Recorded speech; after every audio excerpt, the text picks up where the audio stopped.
We need to really record.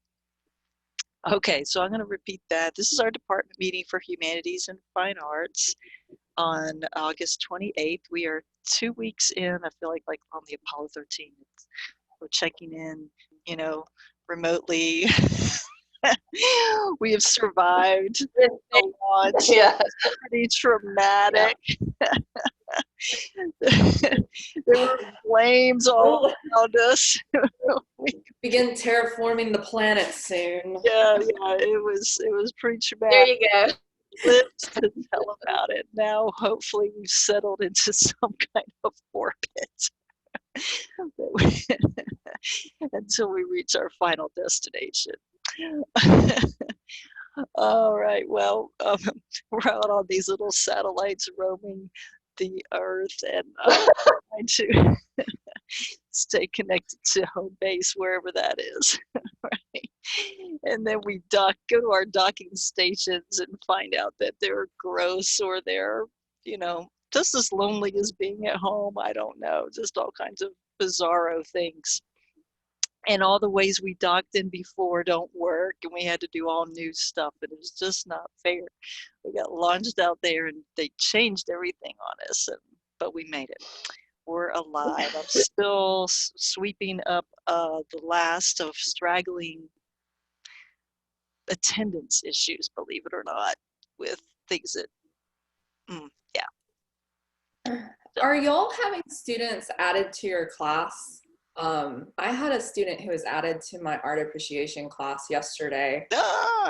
Wow. I didn't even know that was possible. So my best solution was maybe just start with week 2 material and let's review week 1, but I don't know if they'll have enough time to submit everything to me. And then yeah, you will. I mean, you get, like Dr. Crawford's email said, we got to work with the students. It's not entirely their fault. Something happened.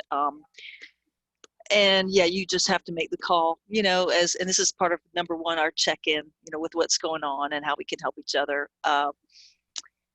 You have to prioritize, the further behind they are, the more I'm like, do what's this week, and then keep working back in. If there's something you decide, we're not even going to deal with that one, then fine. But I don't intentionally do this, but like I said last week, we were just trying to make sure we had attendance in and we got started meeting our students. There's Betsy. Let me get her in. So if you don't worry about such and such, we'll be fine. But yeah, whatever way you want to deal with that. Good morning. Good morning. Morning. Okay.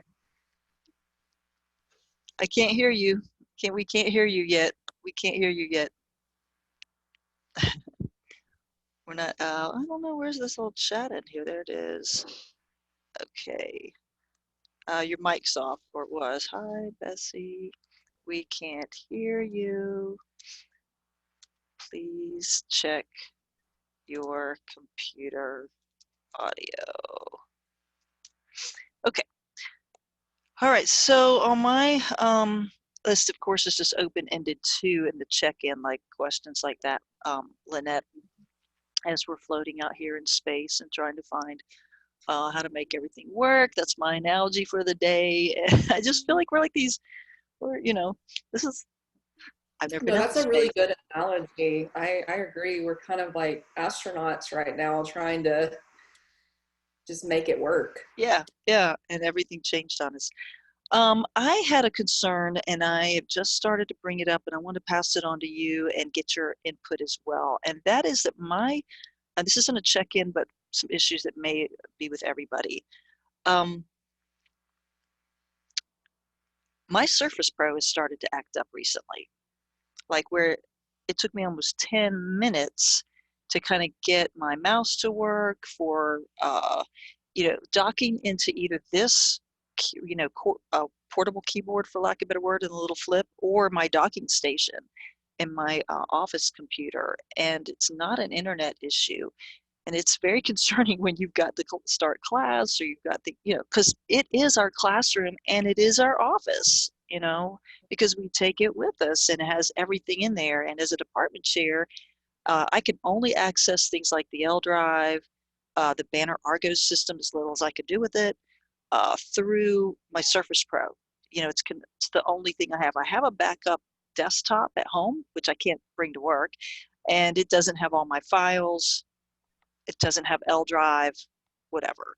So I'm very concerned because it occurred to me, like, what would happen if it died? Because if I have to requisition a new computer, you know how long that kind of stuff takes? Remember how long it took to get you a printer? You know, you have to get a quote, then you have to go through the requisition process, which could take weeks. And right now, there's none of that because we're in that in between of closing out last year and starting up. Haven't even started up the new one for requisitions, and it's just like, wow, you know, that would. And then by the time it gets to you, I mean, you can go weeks to months, right? Mm-hmm. I can't do my job as a department chair. I can wing it as an instructor, but I can't do my. So I reached out to Jamie this morning and I CC'd Dr. Davis and just said, hey, do we have back? I mean, what happens if it dies? Do we have backup laptops or anything? She says, no, I don't have any backup laptops. And I think Eula Todd has ordered some, but I don't know if they're some more stuff, but I don't know if they're for instructional or non-instructional staff. Like, oh my gosh. So I am going to be bringing that up at the deans and chairs meeting I have a little bit later this morning after this one. But I just kind of wanted to touch base with y'all about, you know, one thing I've done is I have backed up my files. So I had too many personal files in this one, and I have backed it up to my own little, you know, and taken them off a little personal hard drive, because that just happens sometimes. But you have access with it to the L drive when you're on campus. I don't know if yours is set up with a VPN connection for when you're off campus. I just don't know. But I know that when you're on campus, you can copy your files to the L drive. You have a personal folder there. Have y'all ever used that? Your personal folder? Bessie, you have? You can hear us now. Oh. I can't hear you, but you can hear us. Okay. We can't hear you. Sorry. So it's kind of like a cloud device. It is a cloud. It's basically like a cloud. And so I can take all my like lectures and all that stuff and I can just copy it over all my resource material and copy it over into this file. And then if my computer crashes or the Surface Pro crashes, then I can have as long access. as you can get to an L drive like on campus, you can access them. And we had a scare there for a while. Like I think for me, Anne, her computer crashed or something and she lost files. So she started doing it every month. And I did my whole desktop up until about 2 years ago. And then I just forgot about it. And then of course we had COVID and I didn't back up for that year. And now I'm like, oh man, if my computer goes down, what if Jamie can't, you know, skim off or get in and get my files? So yeah, it's in the L drive, and there's if you type if we can't hear you, Bessie, but if you want to type your question in, because I can't hear you, you're muted. We can't hear you. We can't hear you. We can't hear you. Y'all can't hear her either, right? Can y'all? No, I can't hear. It says she's muted when you. And then it'll say she's not. And then it'll say she's not. Weird. And she keeps talking. Yeah. I don't know what to do. I've already chatted in there. We can't hear you. I'll send her a text. Okay. Thanks. Let me get in the group. All right, so I just want to make sure you guys knew that there was an L drive, and if you pull up the L drive, there's going to be 3 big folders. The one we usually use is, you know, campus forms and stuff. The other one will say individual folders. Are you looking for it now, Melanie? I'm typing.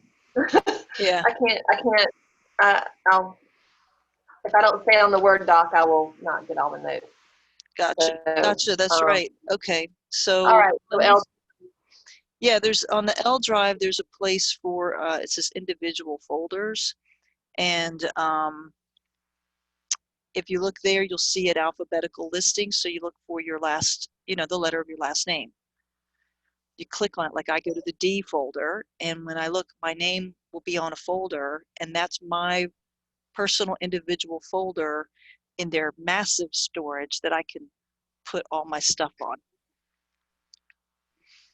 So that's just a heads up, because y'all, if you have the same age Surface Pro I do, and 5 years is a long time on a laptop, and we're so reliant on it for some things that we can't do on other devices. Okay, the second thing I had was just some of you have already alerted me to some cleaning issues, so make sure that you are contacting. There's two things. One is, at least on the Bessemer campus, personally asking the cleaning crew on that day to come in and clean your office, okay? Because they won't come in without you being there and setting up a time and saying, come in and clean my office. Now, you don't have to do that. Like Melanie, if you want to clean it with your own stuff, you can. If you only want them to vacuum the floor, whatever it is you want them to do, you have to ask them to do it and set up a time, like, that. Okay. Yeah, I don't want their chemicals in my office. I didn't think I want so. to vacuum, but I don't want their chemicals. Yeah, I didn't think so. So you have to kind of, if it's the way it works in Bessemer. Yeah, but anything else that are significant issues, you might need to do a maintenance request. Okay. Okay. So, yeah, and of course, I'm assuming everybody's picked up their supplies and got. You could order extra masks. There was some request thing that came out right before the classes started, either Jim or something. If you can't find it and you want more masks, let me know. I'll forward it to you, because I know we've been buried under a lot of things. So I was able to pick up 3 more blue masks that said Lawson State, had little white trim. So that we have plenty of that.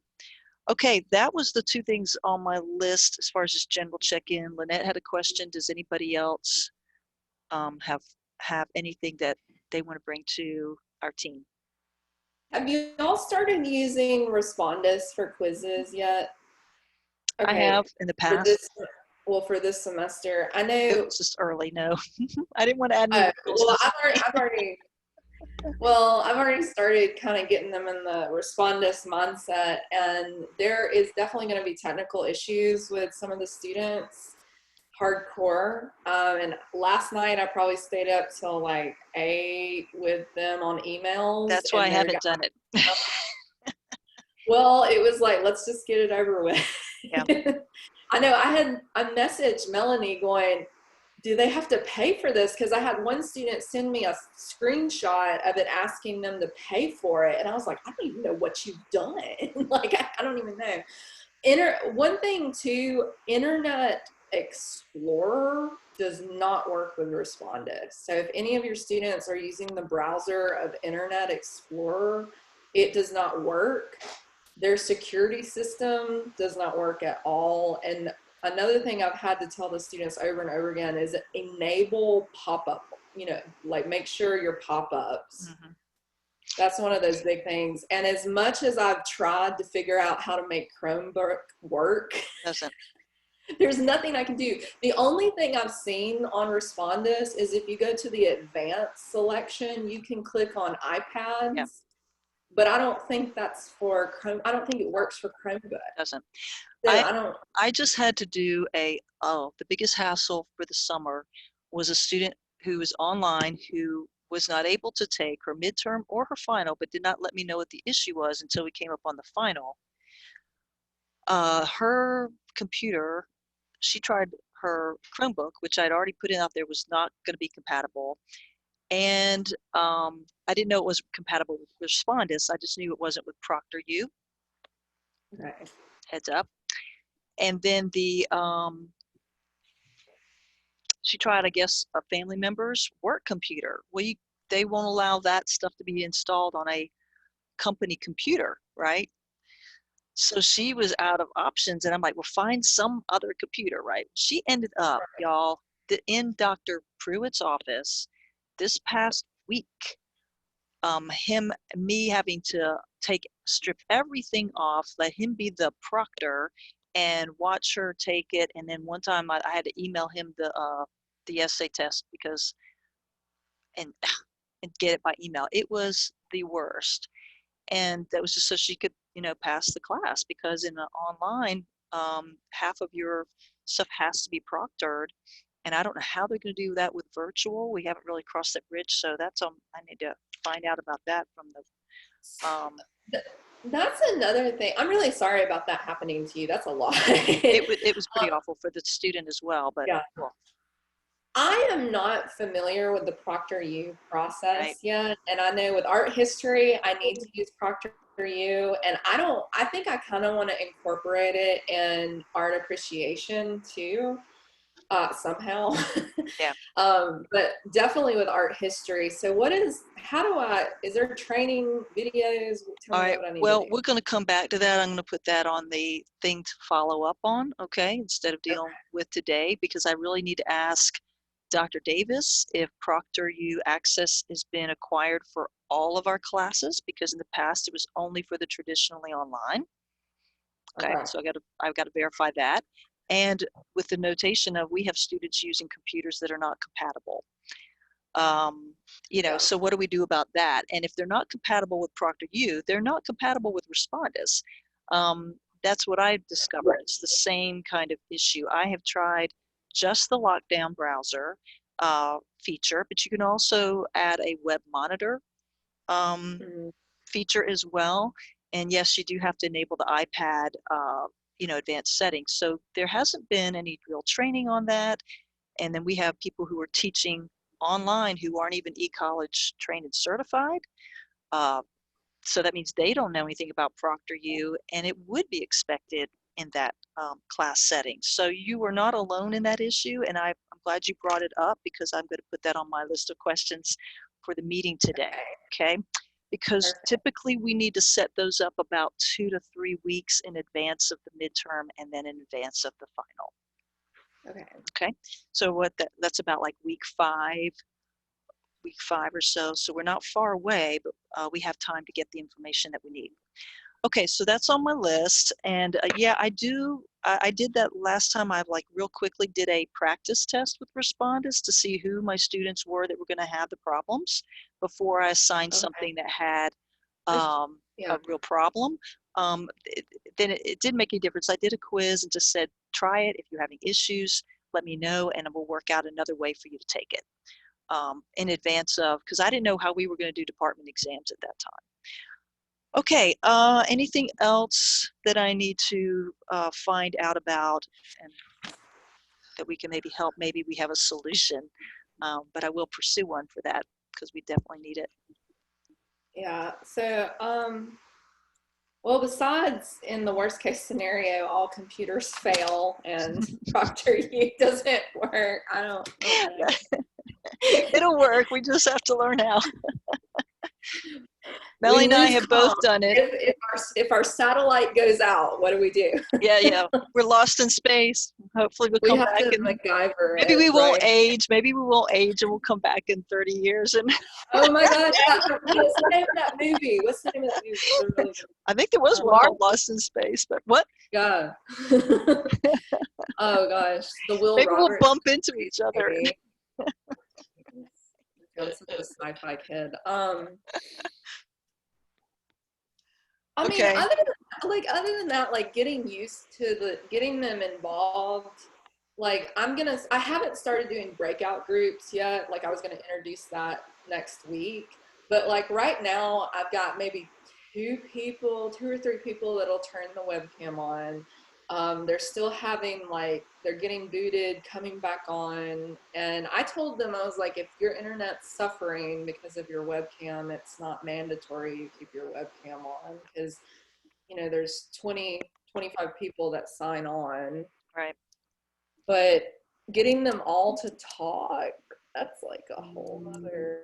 That's really difficult with that many, and I don't try to do it. I mean, you can do whatever works for you because there's no mandate on how you do that. Engage them. It's just trying to get some interaction. I have done breakout groups, small ones, even from day one. But I use the chat box. I just say, hey, if you have a question, put it in the chat box. Check in there, and I type in myself, good morning, and please check in, and I just say it repeatedly, and then I put out a question and say, okay, put it in the chat box, everybody all at once. I've done a poll with a yes or no question. Yeah, I do lots of polls. Yeah. But I haven't found a way to see who did respond and who didn't. I think there's a way on the participants. Yeah. Yeah, you can send That's participants and it will answer down.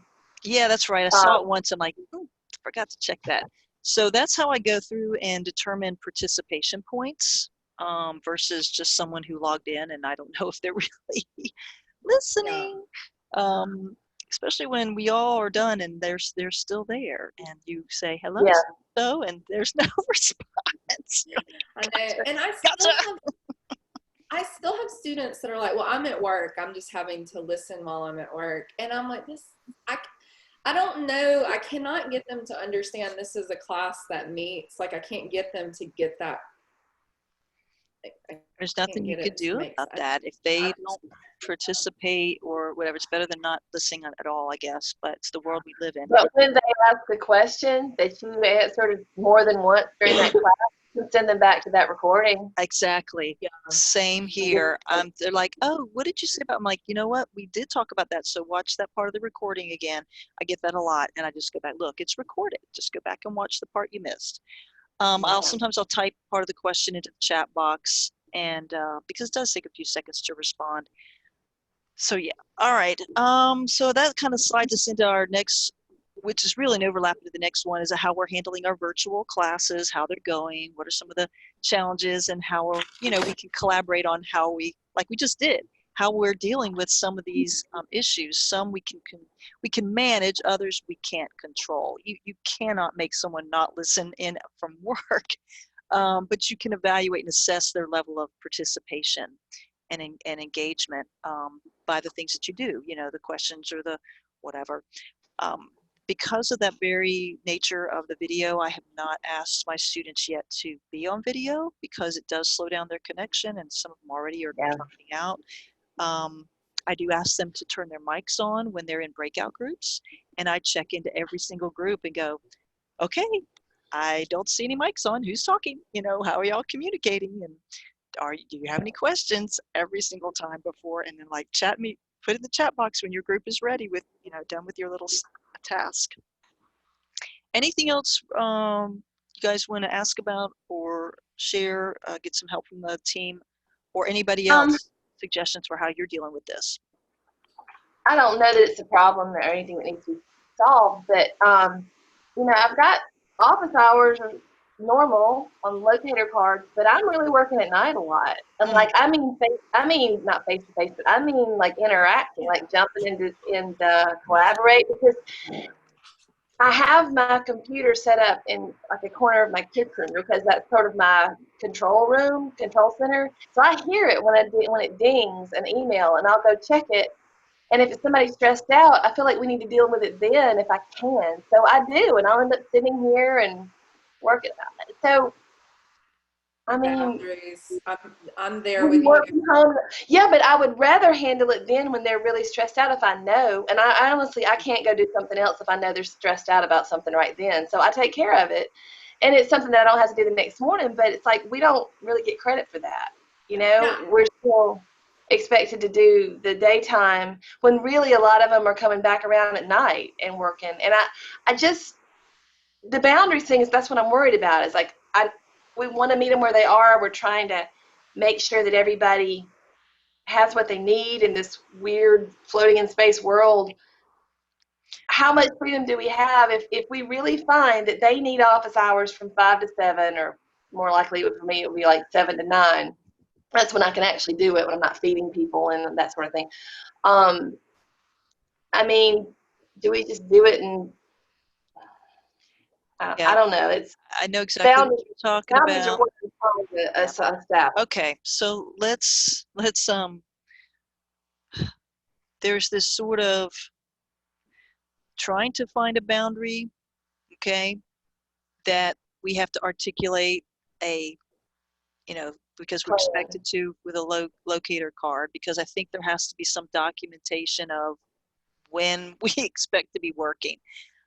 If and so we are allowed to set some hours. You can't do on campus. Well, I don't know. Bessie's gone in the evening and done on campus office hours in the evening because it is it is open. By the way, we only have 10 minutes in this Zoom, and then we'll have to go out and come back in again. So yeah, okay, just heads up because it'll just stop on us. I'll try to keep track of the time.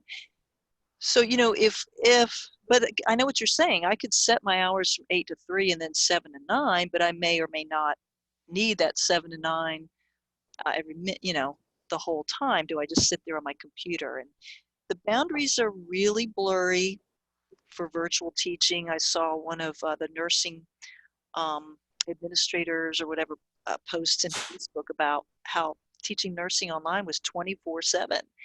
And I was just kind of like, yeah, it's for other courses too. I think,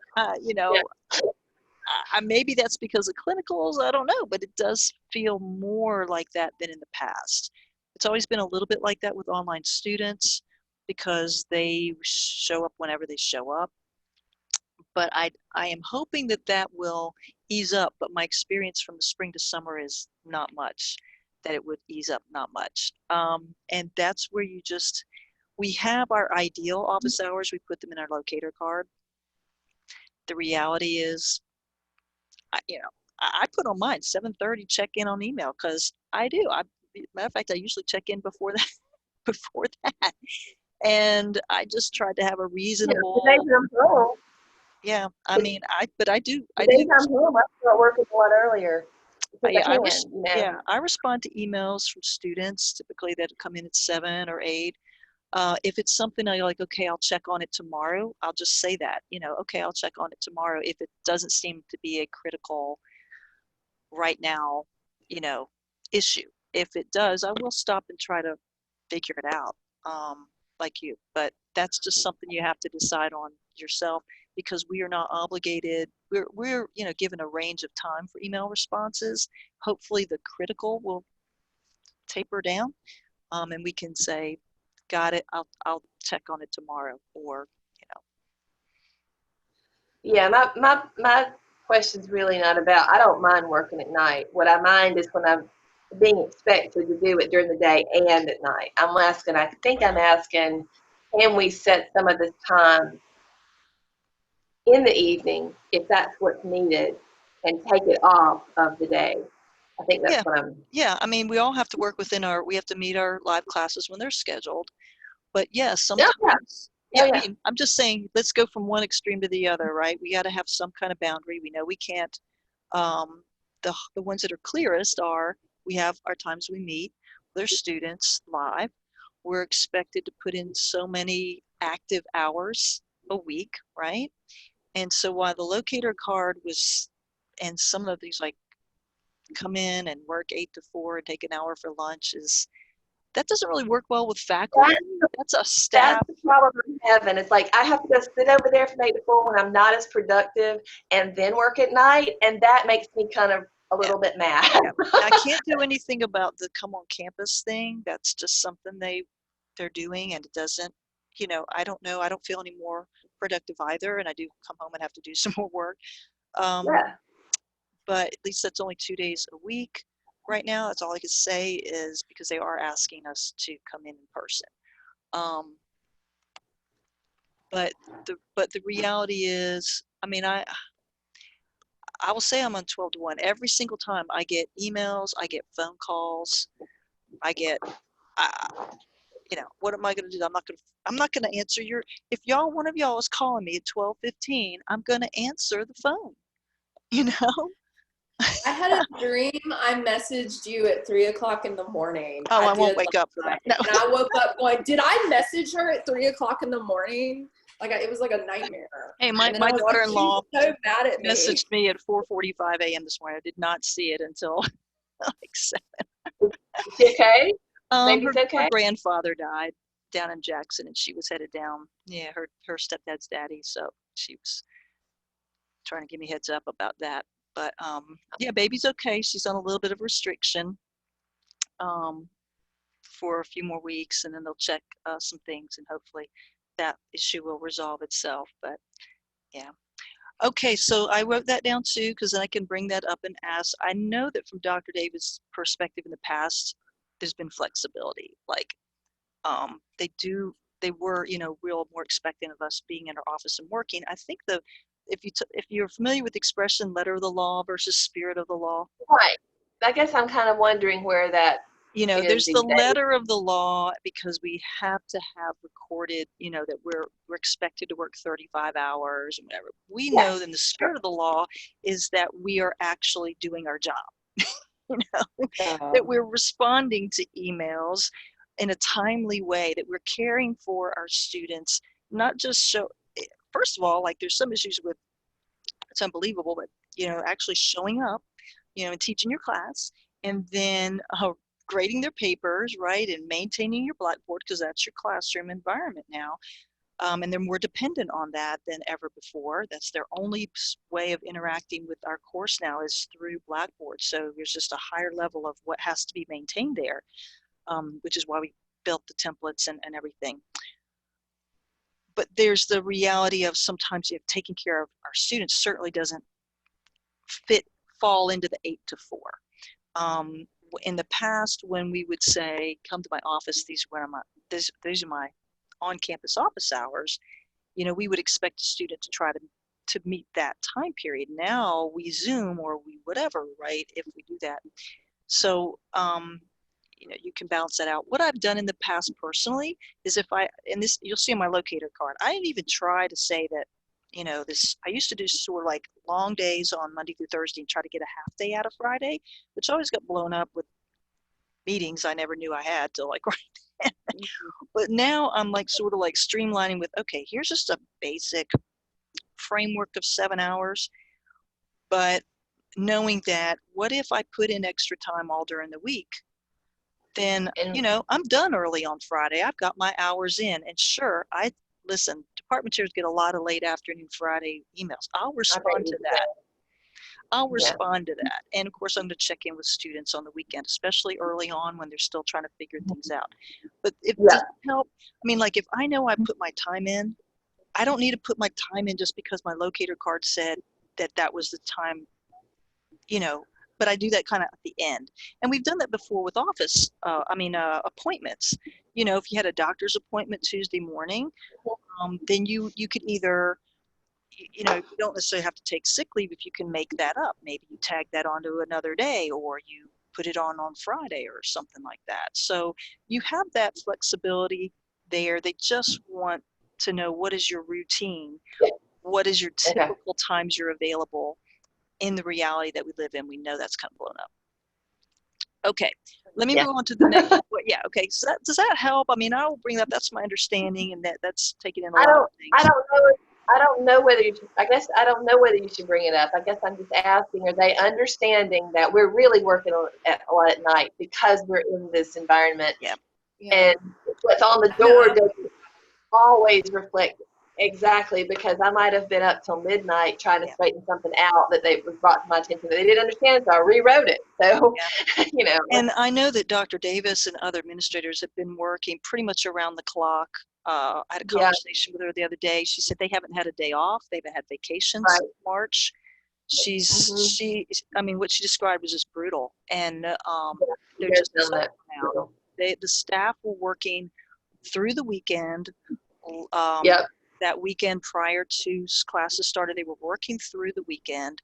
They had been working through the weekend before that. I don't know when they got that day off. We're talking about like Rose and Carolyn Bennett and all these different ones that were doing all the banner stuff. So, they certainly are sympathetic with the idea that their work and their life has not been limited to an 8 to 5 or whatever at all.